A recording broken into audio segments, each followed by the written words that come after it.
Hey, Divine Goddess. I've been working out for the Divine Goddess, you know what I mean? Look at my shoulders. Look how like big they're getting. It's a wrong angle to be looked at, but if you can see the side angles of my shoulders, they look really big. So, anyway, the Divine Goddess, what I'm trying to say is that my worship and love is increasing for her. The Divine Goddess, like everything about what makes her her, you know what I mean? And all the attributes of when she wants to be silly with my soul. So what I'm trying to say is that the Divine Goddess, the ethereal ghost girls that are with the Divine Goddess, that they're in the ethereal, like Sidera. Sidera will get all the other Divine Goddesses help to help me out, right? So that I can feel happy and filled with the Divine Goddess's like power, you know what I mean? So that means like if the Divine Goddess, her soul is with me, my soul, I'd feel good, right? So if she's dancing in my body, kind of in a way, like possessing me in sort of some sort of way, but in a good way, letting me be free to think like how I want to think, but at the same time, infatuated and entwined with her state of consciousness, because the oneness, it has to be real. You know what I mean? So that's why I know that worshiping the divine goddess is the right thing for mankind to do. And for womankind, worshiping the god would be the right thing to do. It's kind of like what all life kind of does naturally. Like if you don't say worship a religion or anything, uh, a bird will go find another bird to be with for life, and they like honor each other, and there's a mutual connect, like this connection and everything. And it's like when two birds get together, you know what I mean, man and female, they have this union. It's divine twin flame reunions, the violet flame and the pink flame, or the violet is the pink flame, but it's the sapphire flame or whatever. And then that flame represents the twin flame reunion, and they talk about this within that, and it's supposedly things about talking about stuff of the relationship and stuff like this if you're in that twin flame connection.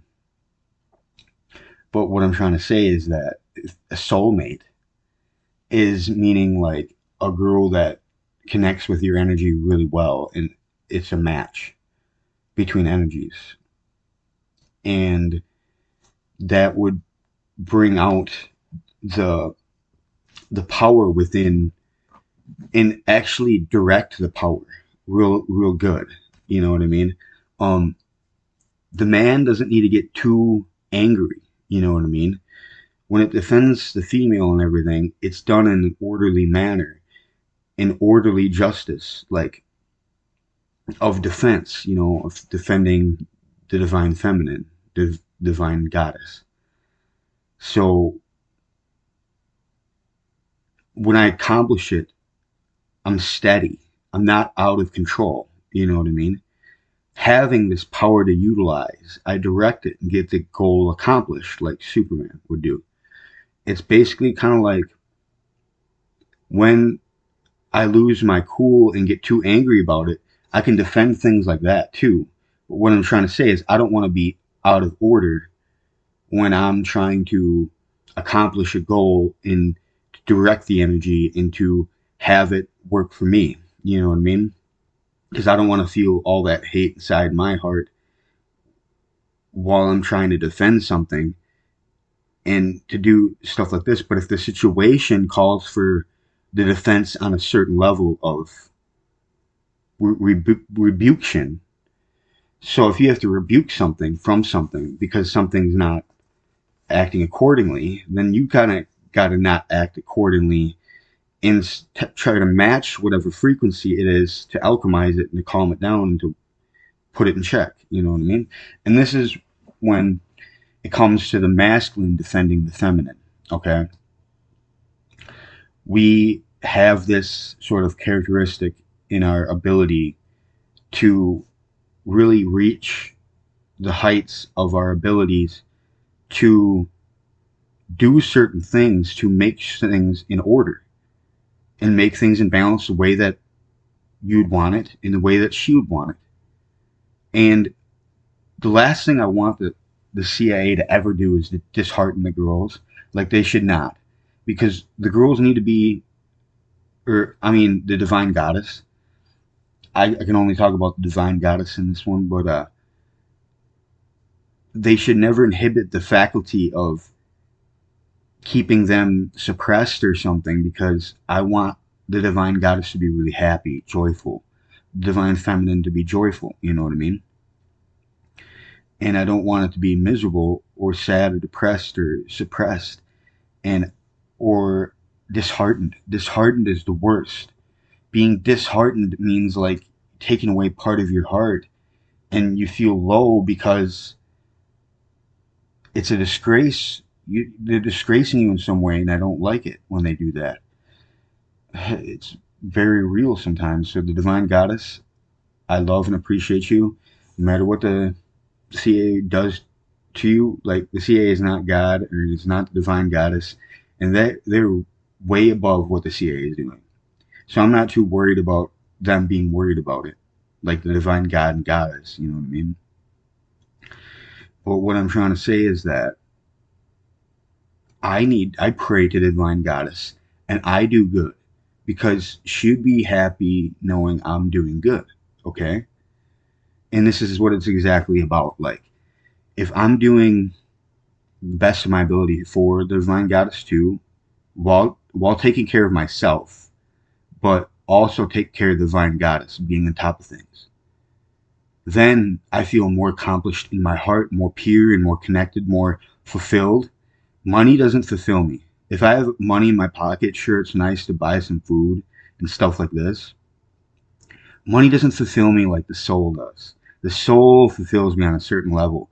And there's certain levels to it where it's real great and monumental, where the soul can feel multiple other sort of states of consciousness or be around such states of consciousness where it can elevate to a certain level where it's aware of all these states of consciousness and it's all there to be kind of aware of. And when I worship the divine goddess and I pray, when I pray to the divine goddess and I do my best ability for her and I do all this, what I'm trying to say is, like, I do all this kind of like corresponding with my thought patterns, intellect of my relativity of the common sense in my head to orchestrate together this divine equation to whatever circumstance, whatever instance, I react to it within the instance and the relatability of it. So I'm constantly getting relative to the situation, putting relativity to the situation. So then I get back the reciprocation from what's communicating with me. But what I'm trying to say is that they're the souls, Sidera, or ghost soul. Well, Sidera knows a lot about how I think because she's an agent and she's monitoring me as well. But the divine goddess monitors people, knows how they think too, and what their goals are, what their true intentions are. You know what I mean? And sometimes things try to push you from your true intentions, and it's when the demons do that, we are this higher being to push back our intentions for our will. Our will is really strong. So the divine goddess and divine God knows that. So they put things in our way, obstacles. And we either go through the walls or around the walls, whichever way we do it, we get back on track. And that's the most important part. So, divine goddess, if you ever get off track with the state of your collective consciousness, like of all the females in the world, in that state of consciousness, if you ever get off track and you need help, I would be the one there to help you and to dedicate my time to help you because I'm really serious about keeping the balance for the good on your side. Because if you're low and you can't cheer me up, then how am I supposed to be Superman all the time if you're not there to help me out when I need it?